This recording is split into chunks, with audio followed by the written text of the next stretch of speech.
PPF Sukanya Samriddhi के नियमों में हो गया बदलाव। वित्त मंत्री ने जारी किया आदेश। पीपीएफ सुकन्या समृद्धि के नियमों में हो गया बदलाव। सुकन्या समृद्धि योजना सुकन्या समृद्धि स्कीम में अगर आपने भी अपनी बेटी का अकाउंट ओपन करवा रखा है तो आपके लिए बड़ी खबर है। केंद्र सरकार की तरफ से अब एसएसवाई में बड़े बदलाव कर दिए गए हैं, जिसका सीधा असर खाताधारकों पर पड़ेगा। इस योजना की शुरुआत मोदी सरकार ने साल 2015 में की थी। इस योजना पोस्ट ऑफिस सेविंग स्कीम में खाता खुलवाकर आप अपनी बेटी के लिए बड़ा फंड बना सकते हैं और इस पैसे को आप अपनी बेटी की पढ़ाई या फिर शादी किसी में भी खर्च कर सकते हैं। अब केंद्र सरकार ने इस स्कीम में बड़ा बदलाव कर दिया है। Post office saving scheme PPF Sukanya Samriddhi के नियमों में हो गया बदलाव। चालू वित्त वर्ष में सरकार ने सुकन्या समृद्धि योजना सुकन्या समृद्धि स्कीम से जुड़े एक अहम नियम में बदलाव किया गया है। अब से Sukanya Samriddhi post office saving scheme जैसी योजना में निवेश करने के लिए आपके पास में पैन और आधार कार्ड होना जरूरी है। अब से इन दोनों कार्ड को अनिवार्य कर दिया गया है।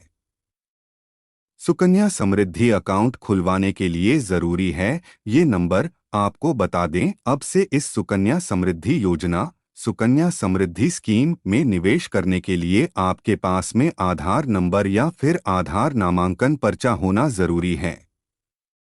अगर एसएसवाई अकाउंट ओपन करवाते समय आपके पास में यह नामांकन पर्चा या फिर आधार नंबर नहीं होगा तो आपको परेशानी होगी। इसके साथ ही आपको आधार संख्या के लिए नामांकन पर्ची का प्रमाण देना भी जरूरी है। Post office saving scheme.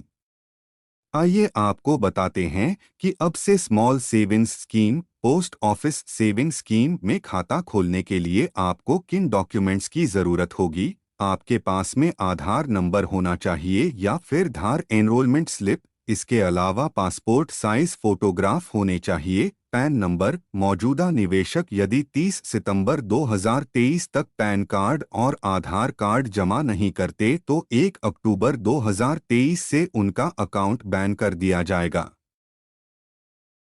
Sukanya Samriddhi scheme के बारे में वित्त मंत्रालय ने जारी किया नोटिफिकेशन। वित्त मंत्रालय की तरफ से इस बारे में notification post office saving scheme जारी कर जानकारी दी गई है।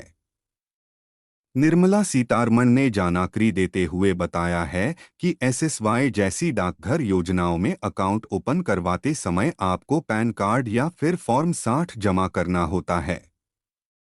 अगर उस समय पर पैन जमा नहीं किया है तो आप इसे कुछ खास स्थिति में सुकन्या समृद्धि योजना सुकन्या समृद्धि स्कीम में 2 महीने के अंदर जमा करवा सकते हैं।